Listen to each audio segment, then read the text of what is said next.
झारखंड विधानसभा का मानसून सत्र चल रहा है और इस सत्र में टाइगर जयराम महतो जिस तरीके से मुद्दों को उठा रहे हैं वह सभी के बीच चर्चा का विषय बना हुआ है।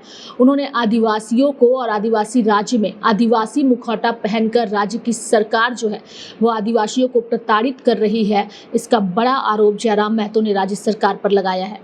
आपने सूर्या हंसदा इनकाउंटर देखा, आपने नगड़ी का मामला देखा। बिल्कुल आदिवासियों को आदिवासी राज्य में आदिवासी मुखौटा पहनकर राज्य की सरकार तंग कर रही है, परेशान कर रही है, प्रताड़ित कर रही है। जयराम महतो यही नहीं रुके। उन्होंने कुछ दिनों पहले नेमरा गांव को लेकर के जो बयान दिया था और कहा था कि 10 दिनों में एक गांव की तस्वीर सुधारी जा सकती है, तो 25 सालों में झारखंड की तस्वीर क्यों नहीं बदली। इसको लेकर के जब उनसे सवाल किया गया तो मुखरता के साथ वह अपनी बात पर कायम रहे और उन्होंने कहा कि मैंने जो कहा है बिल्कुल सही कहा है और इस पर राज्य सरकार को सोचना चाहिए। मैं उस स्टेटमेंट पर पीछे क्यों हटूंगा? सवाल हर जगह होते हैं। मैं गुरुजी का सम्मान करते हुए मैंने सवाल पूछा कि 10 दिन में अगर एक गांव की तस्वीर सुधारी जा सकती है तो क्या 25 सालों में झारखंड के आधे गांव की तस्वीर नहीं सुधारी जा सकती है और अगले 10 सालों में बाकी गांवों की तस्वीर नहीं सुधारी जा सकती है? मैंने ये तर्क दिया है और मैं अपने इस तर्क पे कायम हूँ। वहीं दूसरी ओर अभ्यर्थियों को लेकर के अक्सर ही अपनी आवाज बुलंद करने वाले जयराम महतो से जब जीटेट जेपीएससी जेएसएससी की परीक्षाओं को लेकर सवाल किया गया तो उन्होंने स्पष्ट कहा कि मैंने सदन के अंदर इन मुद्दों को उठाया है, जिसको लेकर उन्होंने स्पष्ट शब्दों में कहा है कि मैंने जेटेट जेपीएससी जेएसएससी की परीक्षाएं हर वर्ष ली जाए और एक नियमित कैलेंडर जारी की जाए, इसको लेकर आवाज उठाई है। जेटेट अभ्यर्थी पर मेरा शून्यकाल का प्रश्न था कि जेटेट जो 9 वर्षों से जेटेट की परीक्षा नहीं ली गई है उस परीक्षा को लिया जाए, और यही नहीं जेटेट जेपीएससी और तथा जेएसएससी की जो परीक्षाएं हैं प्रति वर्ष ली जाएं और एक नियमित कैलेंडर जारी करके ली जाएं। मैंने ये सरकार से मांग किया है शून्यकाल के माध्यम से। वहीं जयराम महतो ने विनोद बिहारी महतो को लेकर के भी सदन के अंदर सवाल किया और साथ ही सरकार के जवाब से नाखुश नजर आए और सदन के बाहर आते मीडिया के सामने अपनी जमकर भड़ास निकाली।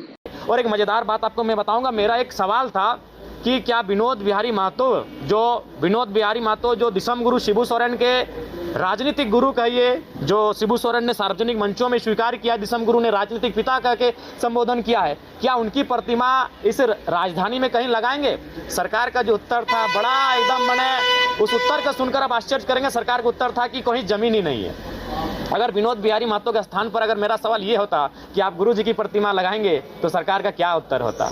सरकार को इतनी कुंठित मानसिकता के साथ कार्य नहीं करना चाहिए। योगदान अगर गुरु जी का है तो योगदान जयपाल सिंह मुंडा का भी है, योगदान विनोद बिहारी महतो का भी है, लेकिन सवाल को यह करके खारिज कर दिया गया कि जगह ही नहीं है।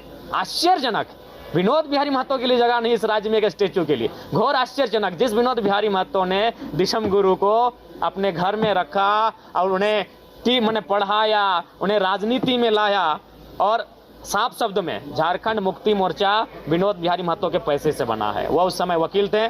दिसम गुरु इतने सक्षम नहीं थे। बेशक वो एक बहुत बड़े मास लीडर थे। संथालों की बहुत बड़ी आबादी होती है, इसलिए कॉमरेड एके राय और विनोद बाबू ने प्राथमिकता दी थी कि इस शख्स को बड़ा नेता बनाना, उन्होंने बना दिया। लेकिन जो पैसा लगा था वो विनोद बिहारी महतो का था, वकालती का पैसा लगा था। जो कागज और कलम और स्याही लगी थी झारखंड मुक्ति मोर्चा बनने में वो विनोद बिहारी महतो का था। और सरकार का उत्तर है कि राजधानी में कहीं जमीन ही नहीं है जहां उनकी प्रतिमा बने। तो सोचिए अगर मेरा सवाल जस्ट खाली विनोद बिहारी नाम के जगह पर जयपाल सिंह मुंडा या दिसम गुरु शिबू सोरेन का होता तो सरकार का क्या ये उत्तर होता? क्या सरकार को इस प्रकार से संकीर्ण राजनीति करनी चाहिए? इस प्रकार से संकीर्ण सोच रखनी चाहिए? ये दुर्भाग्य राज्य की सरकार का। बहरहाल टाइगर जयराम महतो सदन के अंदर कई मुद्दों को लेकर दहाड़ते नजर आ रहे हैं। वहीं अगर इनके मुद्दों पर सरकार के जवाब से ये संतुष्ट नजर नहीं आते तो सदन के बाहर उन पर गरजते भी नजर आते हैं। ऐसे में देखने वाली बात होगी कि इस मॉनसून सत्र में जयराम महतो और किन किन मुद्दों को सदन के अंदर उठाते हैं। लाइव इंडिया हर पल के लिए रांची से डेस्क की रिपोर्ट।